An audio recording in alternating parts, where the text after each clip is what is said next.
Hello, my friends. I hope you are all well. So today we're going to do this look using all drugstore affordable products.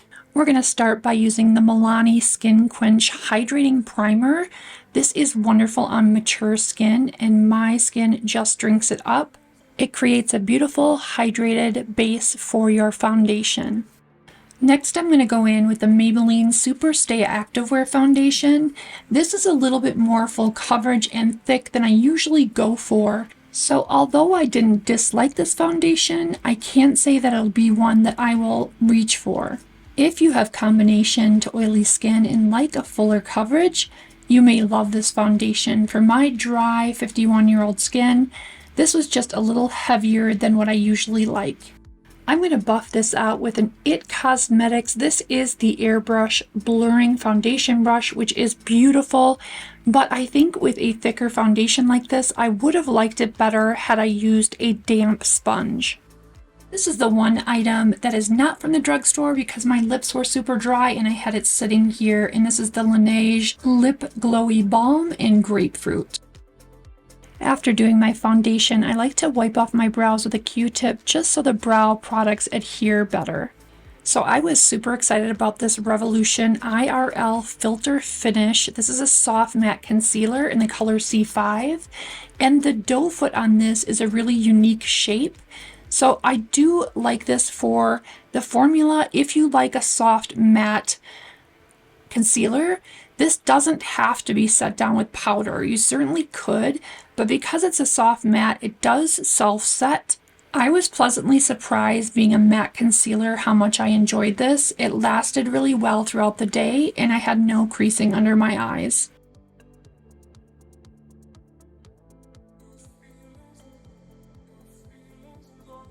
So I am using my Hourglass brush for concealer because I love the shape of this one. But honestly, the e.l.f. concealer brush is great too, and the e.l.f. Camo Concealer Sponge is wonderful for the under eyes. Okay, so this is one of my favorite drugstore products. This is the Milani Contour and Highlight. This is a cream and liquid duo. I love the shade of this contour. It really is like a shadow shade, not too warm, not too cool. It gives the best contour. So easy to blend, super affordable. It is probably, I can't think of another drugstore contour that I like as well as this one. And the highlight on the other end is really beautiful. I find stick contours like this to be so easy to use for a nose contouring. Today I'm buffing this in by patting it with that IT Cosmetics brush that I use for the foundation, but a very lightly dampened sponge would blend this out beautifully. I like to use my fingers to blend the nose contour, leaving that very center part of the bridge of the nose with some highlight, blending downward on the nose contour. Taking the damp sponge, I like to just press everything in to give a more airbrushed, flawless finish. Another Milani favorite of mine is the Cheek Kiss Liquid Blush. This is in the shade 110 Nude Flush. This is such a pretty color. It is subtle, just gives a hint of flush to the cheeks without being overpowering. You can build it up if you like a more intense glow with your blush. And this one is more of a nude. I do have another color that is more of a bright pink, but this one I just think is so pretty when you want something that looks natural. So this number 7 powder is almost an exact dupe for the Charlotte Tilbury Airbrush Flawless Finish, which is so much more expensive. If you haven't tried this powder, definitely give it a try. It is so much cheaper, but it is such good quality. Taking that very lightly dampened sponge over the powder helps to meld it to the skin so it doesn't look cakey. Speaking of powders, another one I was super excited to try is the Revolution. This is the IRL powder, and what's unique is it has the double-sided. One side is a pressed powder and the other side is your loose powder. I actually think this is a really nice option. Does give a nice blurring effect. There was nothing about this powder I disliked.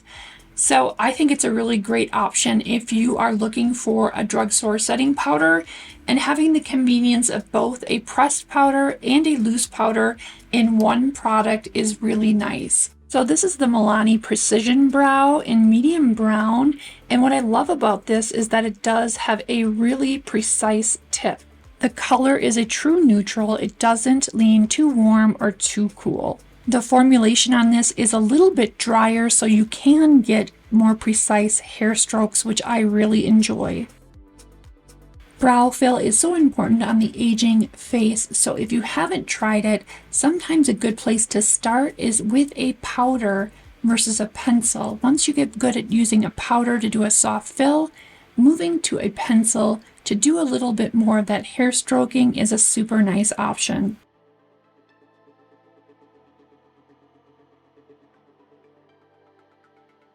Here I'm testing out the NYX, the brow glue in medium brown. You guys, this is a little thicker than what I like because I have such sparse, fine brows.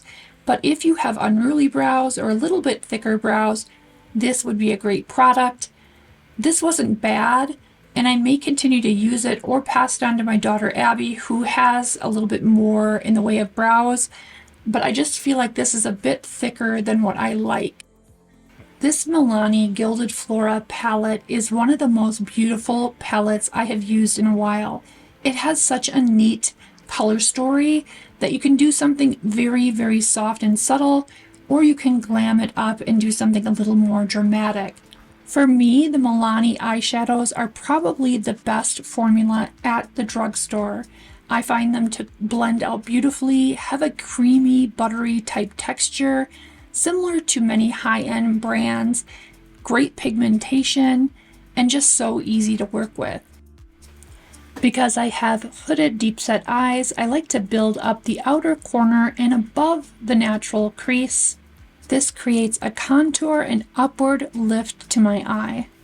The great thing about eyeshadow is you can stop at any point or continue on to deepen it and make it more dramatic. I'm going to go in with this beautiful soft lavender all over the lid just to give it a little brightness on the movable lid and toward the inner corner of my eye. I love how this brightens up the lid and creates a nice transition of light from the inner corner to a little darker and contoured on the outer corner. I'm going to take this beautiful metallic color and pop it with my finger right in the center of my eyelid. This really catches the light and looks so pretty. I don't know if the camera lighting is picking that up. And then I'm just going to take that soft fluffy brush I used originally and blend out the edges. Going in with that light shade, I'm just going to brighten up the inner corner and drag that up towards the eye just to blend it in with that pink shade.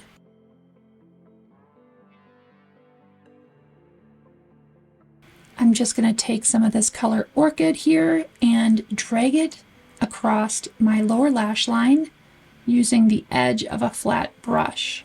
Sometimes using shadow instead of eyeliner can be more flattering on the aging lower lash line. I'm going to go ahead and deepen that up in the corner with a little bit of that brown. Of course, this is personal preference. I enjoy it because I have so few natural lashes on my bottom lash line.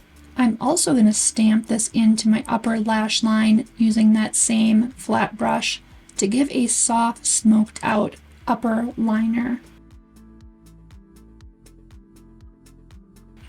Going back in with an eyeshadow brush can help to soften up and diffuse any harsh edges.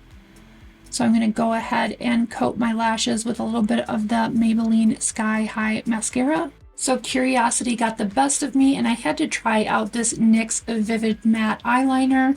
You guys, at first I thought I was going to hate this because the brush was very stiff, but you do have to kind of drag it on the back of your hand a few times just to get the brush to not be kind of stiff and crispy. Once it became more flexible, I really enjoyed how this applied, and I felt like it stayed on really well all day. So this NYX lip pencil is in the color Ever, and I really love this color. It's been a while since I've used a lip pencil by NYX, but I like the formula. I thought I remembered it being drier, but it actually went on really well and it stayed on. Sometimes the really super creamy formulas smudge around a little bit, and I found this actually lined my lips really precisely. This one is definitely going into my favorites pile. So this is a hard pass for me. This Revolution IRL Whipped Lip Cream is so dry. So I knew right away this was not going to work for me. It just accentuated the creases in my lips. So I went over it with a Maybelline Lifter Gloss. And this is wonderful. It's a dupe for the Fenty Gloss Bomb. I highly recommend these. So I wanted to try the NYX Epic Wear liner just to see how the brush compared to the Vivid Matte. And this one is in a different color, so it is more of a coppery color. So I'm going to put it on a flat brush and just drag it under my lower lash line, really just because I wanted to try it. For tight lining, I'm using the Milani Stay Put eye pencil in black, and then topping off my cream blush with the L'Oreal True Match Super Blendable Blush, and this is in the color Sweet Ginger. And I'm going to use the e.l.f. Primer Infused Bronzer and just set in that contour that we have. Using a powder product over your cream product helps to give a longer wear for your makeup. So here's the finished look, and it's kind of giving me Valentine's vibes. What do you guys think? Thank you so much for joining me today for this video. Sending you all virtual hugs. I will see you next time.